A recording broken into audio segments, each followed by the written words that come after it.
আমাদের এই চ্যাপ্টারে আমরা দুইটা উদ্ভিদ সম্পর্কে আলোচনা করব। একটা হচ্ছে নগ্নবীজী উদ্ভিদ, যেটাকে বলা হয় জিমনোস্পার্মি, আর একটা হচ্ছে আবৃতবীজী উদ্ভিদ বা যেটার নাম হচ্ছে অ্যাঞ্জিওস্পার্মি। অ্যাঞ্জিওস্পার্মি বা আবৃতবীজী উদ্ভিদ, এদেরকে আবার ভাগ করা যায় একবীজপত্রী উদ্ভিদ, দ্বিবীজপত্রী উদ্ভিদ এভাবে।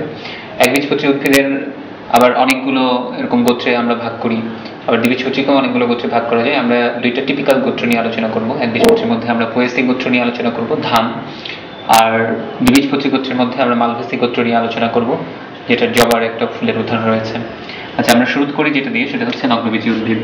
নগ্নবীজী উদ্ভিদ শব্দটা জিমনো প্লাস স্পার্মোস, নগ্নবীজী বা জিমনোস্পার্ম এই শব্দটা আসছে জিমনো প্লাস স্পার্মোস এই শব্দ থেকে। জিমনো মানে হচ্ছে নেকেড, মানে হচ্ছে নগ্ন, স্পার্মোস মানে হচ্ছে সিড বা বীজ।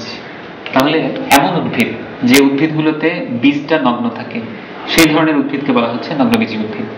আচ্ছা, আমাদের পৃথিবীতে যে বিবর্তন, এই বিবর্তনের ধারায় আমাদের পৃথিবীর একদম প্রথম দিকের উদ্ভিদ ছিল, আমরা আগের অধ্যায়গুলোতে আলোচনা করেছি, একদম শুরুর দিকের উদ্ভিদ ছিল, আগে ধারণা করা হতো শৈবাল, ছত্রাক, পরবর্তীতে এদেরকে আর উদ্ভিদ বলা হচ্ছে না।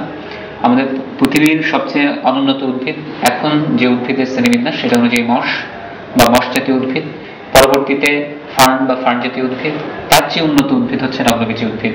এবং সৃষ্টির শুরুর দিকে নগ্নবীজী উদ্ভিদের সংখ্যা এটা আবৃতবীজী উদ্ভিদের তুলনায় অনেক বেশি ছিল, যদিও পৃথিবীতে বর্তমানে নগ্নবীজী উদ্ভিদের সংখ্যা অনেক কম এবং আবৃতবীজী একবীজপত্রী দ্বিবীজপত্রী উদ্ভিদের সংখ্যা সবচেয়ে বেশি। নগ্নবীজী উদ্ভিদের মধ্যে আমরা যে উদ্ভিদটা নিয়ে আলোচনা করব সেটা হচ্ছে সাইকাস। এই উদ্ভিদটা আমাদের দেশেও পাওয়া যায়। আমরা সাইকাস উদ্ভিদের প্রথমে গঠন বৈশিষ্ট্য বলে নিব, কিন্তু সাইকাস উদ্ভিদ থেকে তিনটা জিনিস খুব গুরুত্বপূর্ণ। একটা হচ্ছে কোরালয়েড মূল, সাইকাসকে বলা হয় জীবন্ত জীবাশ্ম, কেন বলা হয় এটা জানবো, এবং সাইকাসের জনন। এই তিনটা জিনিস খুব ভালো করে জানতে হবে। আচ্ছা, আমরা একদম শুরুতে যেটা আসে সেটা হচ্ছে সাইকাসের গঠন বৈশিষ্ট্য। আসলে সাইকাস হচ্ছে একটা নগ্নবীজী উদ্ভিদ, এবং অবশ্যই মনে রাখতে হবে, যেটা আমাদের অনেক সময় ভুল হয়, যে নগ্নবীজী উদ্ভিদ এদের কিন্তু সেকেন্ডারি বৃদ্ধি হয়। তাহলে নগ্নবীজী উদ্ভিদে যদি সেকেন্ডারি বৃদ্ধি হয়, তাহলে নগ্নবীজী উদ্ভিদ শুধু যে লম্বা হয় তা না, এটা মোটাও হয়। তাহলে একটা উদ্ভিদ যখন মোটা হয়, মোটা হওয়ার প্রক্রিয়াকে বলা হয় সেকেন্ডারি বৃদ্ধি, আর একটা উদ্ভিদ যখন লম্বা হয় তখন এই বৃদ্ধি হচ্ছে প্রাইমারি বৃদ্ধি। তাহলে যেহেতু নগ্নবীজী উদ্ভিদের সেকেন্ডারি বৃদ্ধি হয় মানে এটা মোটা হয়, সুতরাং এগুলো দেখতে অনেকটা বৃক্ষ জাতীয় উদ্ভিদের মতো। তাহলে আমরা একটা সাইকাস গাছ নিয়ে যদি চিন্তা করি, একটা ডায়াগ্রামেটিক ছবি, এটা হচ্ছে সাইকাস, সাইকাসের মূল, এখানে থাকবে কোরালয়েড মূল, এখান থেকে তৈরি হবে পাতা। আমরা দেখব যে সাইকাসে একদম কচি অবস্থায় যে পাতাগুলো থাকে, সেই পাতাগুলো এরকম পেঁচানো থাকে। এই পেঁচানো অবস্থায় পাতাগুলোকে বলা হচ্ছে সার্সিনেট ভার্নেশন। এছাড়া যে পাতাগুলো থাকে, সেই পাতাগুলোতে পত্রফলকের সংখ্যা অনেক বেশি, তাহলে অসংখ্য পত্রফলক থাকে। আমরা একটা ডায়াগ্রামেটিক ছবি আঁকছি, এগুলো হচ্ছে এক একটা পত্রফলক। যেহেতু অসংখ্য পত্রফলক থাকে, সুতরাং এক একটা পাতা দেখতে অনেকটা নারকেল গাছের পাতার মতো। এগুলো হচ্ছে এক একটা পাতা, এবং ওই পাতায় এগুলো হচ্ছে এক একটা পত্রফলক, এ পাশে একটা, এ পাশে একটা, এ পাশে একটা। তাহলে সাইকাস উদ্ভিদ, এই উদ্ভিদে কাণ্ডটা হচ্ছে মোটা, যেহেতু এটা সেকেন্ডারি বৃদ্ধি হয়, এবং অনেকটা দ্বিবীজপত্রী উদ্ভিদের মতো হয়, বৃক্ষ জাতীয় উদ্ভিদ। এদের কচি কাণ্ড এরকম পেঁচানো অবস্থায় থাকে, এটাকে বলা হচ্ছে সার্সিনেট ভার্নেশন। এবং এছাড়া যে পাতাগুলো থাকে, যে পাতাগুলো এরকম অসংখ্য পত্রফলক যুক্ত, সেই পাতাগুলোকে বলা হচ্ছে যৌগিক পাতা। তাহলে আমরা একটু খেয়াল করে দেখি, সেটা হচ্ছে যে নগ্নবীজী উদ্ভিদ হচ্ছে এর আগে টেরিডোফাইটা, এবং এর পরবর্তী আবৃতবীজী উদ্ভিদ, একবীজপত্রী দ্বিবীজপত্রী উদ্ভিদের মাঝামাঝি একটা পর্যায়ে। সুতরাং এদের কিছু বৈশিষ্ট্য এটা টেরিডোফাইটের সাথে মিল থাকবে, আবার কিছু বৈশিষ্ট্য এটা আবৃতবীজী একবীজপত্রী দ্বিবীজপত্রী উদ্ভিদের সাথে মিল থাকবে। আমরা যদি মিলগুলো একটু বলি, সেটা হচ্ছে টেরিডোফাইটা যেমন ভাস্কুলার উদ্ভিদ ছিল, নগ্নবীজী উদ্ভিদ, আবৃতবীজী উদ্ভিদ এরাও হচ্ছে ভাস্কুলার উদ্ভিদ, মানে এদের সবারই জাইলেম ফ্লোয়েম থাকবে। নগ্নবীজী উদ্ভিদ এটা বৃক্ষ জাতীয় উদ্ভিদ, কিন্তু আমরা দেখেছি টেরিডোফাইটা উদ্ভিদ কিন্তু বৃক্ষ জাতীয় উদ্ভিদ নয়। নগ্নবীজী উদ্ভিদে এদের কচি অবস্থায় পাতার নাম সার্সিনেট ভার্নেশন, এই সজ্জা, এবং যৌগিক পাতা থাকে। আমরা টেরিডোফাইটাতেও দেখেছি যে টেরিডোফাইটা উদ্ভিদে কচি অবস্থায় পাতা সার্সিনেট ভার্নেশন থাকে এবং যৌগিক পাতা থাকে। তাহলে গঠন বৈশিষ্ট্য থেকে অনেকগুলো পয়েন্টস বলা যায়, কিন্তু বেশি গুরুত্বপূর্ণ পয়েন্টস এগুলোই। সুতরাং এই জিনিসগুলো আমরা মনে রাখবো। আমরা এখন যেটা জেনে নেব সেটা হচ্ছে সাইকাস উদ্ভিদের কোরালয়েড মূল। আচ্ছা, কোরালয়েড মানে হচ্ছে কোরালের মতো দেখতে, দেখতে। আমরা সমুদ্রে যেমন জানি যে কোরাল থাকে, প্রবাল থাকে, সেগুলো দেখতে কেমন হয়? সাইকাস উদ্ভিদের প্রধান কাণ্ডের নিচে যে প্রধান মূল থাকে, এই মূলটা নষ্ট হয়ে যায় এবং সেই সময় যেটা হয় সেটা হচ্ছে প্রধান মূলের পার্শ্ব বরাবর কিছু মূল তৈরি হয়। আমরা যদি একটু বড় করে দেখাই তাহলে মূলগুলো দেখতে কেমন হয়? এরকম ব্যাঘ্র শাখা বিশিষ্ট। আমরা এভাবে দেখব, এভাবে ইচ্ছা মতো আমরা আঁকতে পারি, ব্যাঘ্র শাখা বিশিষ্ট হলেই হবে। তাহলে এখান থেকে মনে রাখবো যে দেখতে অনেকটা সামুদ্রিক কোরালের মতো। তাহলে যেহেতু এই মূলটা দেখতে কোরালের মতো, এই জন্য এটার নাম কোরালাইন মূল। এই কোরালাইন মূল থেকে কয়েকটা কথা মনে রাখতে হবে, খুব গুরুত্বপূর্ণ। এক, যে কোরালাইন মূল কেন কোরালাইন মূল? কারণ এটা হচ্ছে কোরালের মতো দেখতে।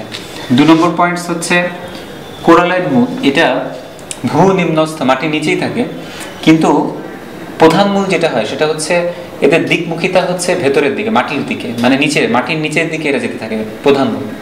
কিন্তু এদের দিকমুখিতা হচ্ছে আলোক দিকমুখিতা। তার মানে এরা প্রধান মূলটা মাটির নিচের দিকে যেতে থাকে, কিন্তু কোরালয়েড মূল এটা উপরের দিকে যেতে থাকে, মানে অভিকর্ষ যেদিকে কাজ করে তার বিপরীত দিকে।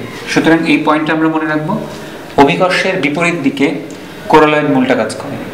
কোরালয়েড মূলটা উপরের দিকে মাথা তুলে থাকবে, প্রধান মূলটা নিচের দিকে থাকবে। এরপরে যেটা জানবো সেটা হচ্ছে কোরালয়েড মূল দেখতে পাচ্ছি যে প্রত্যেকটা কোরালয়েড মূল এর অগ্রভাগটা হচ্ছে ব্যাঘ্র শাখা বিশিষ্ট, এটা গুরুত্বপূর্ণ। এবং এই অংশটা ফোলা, ব্যাঘ্র শাখার বিশিষ্ট অংশের একদম মাথা আগা, এটা হচ্ছে ফোলা। এই জায়গাগুলোতে যেটা থাকে সেটার নাম হচ্ছে সায়ানোব্যাকটেরিয়া।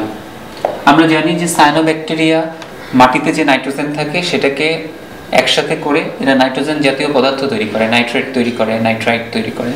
সুতরাং এটাকে আমরা বলি নাইট্রোজেন সংবন্ধন। তাহলে একটা উদ্ভিদে যে নাইট্রোজেন জাতীয় পদার্থ লাগবে বা নাইট্রোজেন লাগবে সরাসরি, তাহলে এই অংশগুলোর যোগান দেয় হচ্ছে সায়ানোব্যাকটেরিয়া। তাহলে কোরালয়েড মূল থেকে এই পয়েন্টসগুলো আমরা অবশ্যই মনে রাখবো যে কোরালয়েড মূল হচ্ছে প্রধান মূল নষ্ট হয়ে যাওয়ার পর এটা কোরালের মতো দেখতে এবং অভিকর্ষের বিপরীত দিকে এর মুখিতা থাকে, দিকমুখিতা, আলোক দিকমুখিতার মতো বলতে পারি। এবং এটার অগ্রভাগ ব্যাঘ্র শাখা বিশিষ্ট হয় এবং ফোলানো ধরনের এই জায়গাগুলোতে সায়ানোব্যাকটেরিয়া বাস করে। আমরা কিছু সায়ানোব্যাকটেরিয়ার নাম জানি, যেমন নস্টক, অ্যানাবেনা, এই ধরনের সায়ানোব্যাকটেরিয়া থাকে এবং এরা নাইট্রোজেন সংবন্ধন করে। সুতরাং এই পয়েন্টসগুলো আমরা জানবো। আচ্ছা, আমরা এখন জানবো যেটা সেটা হচ্ছে যে সাইকাস উদ্ভিদকে কেন জীবন্ত জীবাশ্ম বলা হয় বা লিভিং ফসিল এটা কেন বলা হয়। আচ্ছা, আমরা প্রথমে জেনে নিই সেটা হচ্ছে জীবাশ্ম বলতে আসলে কি বুঝি। তাহলে জীবাশ্মকে যদি আমরা ভাগ করি দেখা যাচ্ছে জীবাশ্ম মানে হচ্ছে জীব যোগ অশ্ব। অশ্ব মানে হচ্ছে হাড় অংশ বা শক্ত ধরনের অংশ, আসলে পাথর অর্থে ব্যবহার করা হয়, কিন্তু আমাদের এখানে জীবের অশ্ব বলতে আসলে স্কেলেটন বা কঙ্কাল কাঠামো যেটা, সেটাকে মিন করা হয়। মানে সহজ কথা হচ্ছে জীবের এমন একটা অংশ যে অংশটা এর কাঠামো তৈরিতে সাহায্য করে এবং জীবটা যখন মরে যায় অথবা পচে যায় পরবর্তীতে এই অংশগুলো অক্ষত থাকে।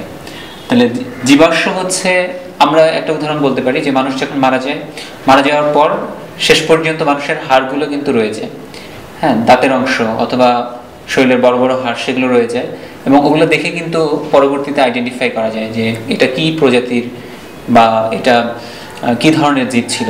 তাহলে জীবাশ্ম হচ্ছে এরকম একটা অংশ।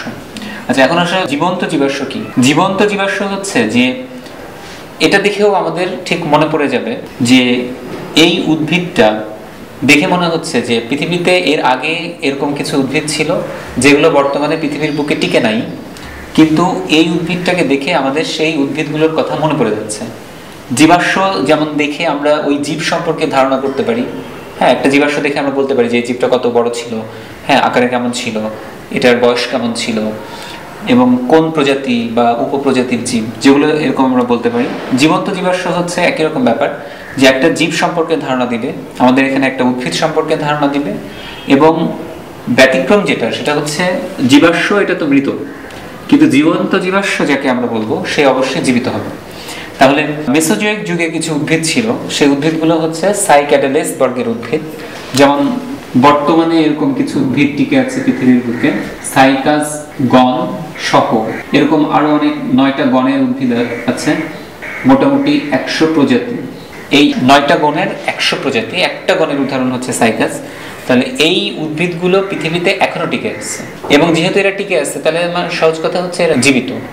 এবং এই উদ্ভিদগুলোকে দেখে আমরা সাইক্যাডালেস বর্গের সেই মেসোজোয়িক যুগে যে উদ্ভিদগুলো ছিল যেগুলো এখন আর টিকে নাই, সেগুলো সম্পর্কে আমরা একটা ধারণা করতে পারি। তাহলে যেহেতু এমন কিছু জীব, এমন কিছু উদ্ভিদ যেগুলো এখন নাই কিন্তু আগে ছিল, এবং তাদের সম্পর্কে আমরা ধারণা করছি বর্তমানে টিকে আছে, এমন কিছু সাইকাস সহ এরকম 9টা গণের 100টা প্রজাতির কিছু উদ্ভিদ দেখে, সুতরাং সাইকাস সহ এই সমস্ত উদ্ভিদকে আমরা বলতে পারি ওই সাইক্যাডালেস বর্গের উদ্ভিদের জীবন্ত জীবাশ্ম। যেহেতু এরা টিকে আছে এজন্য জীবন্ত, এবং যেহেতু এদেরকে দেখে আমাদের ওদের কথা মনে পড়ে যায়, যেমনটা জীবাশ্মের মতো, জীবাশ্ম দেখে জীবের কথা মনে পড়ে যায়, যেহেতু আমাদের সাইকাসকে দেখে ওই সাইক্যাডালেস বর্গের মেসোজোয়িক যুগের উদ্ভিদগুলোর কথা মনে পড়ে যায়, এজন্য সাইকাসকে আমরা বলতে পারি জীবন্ত জীবাশ্ম।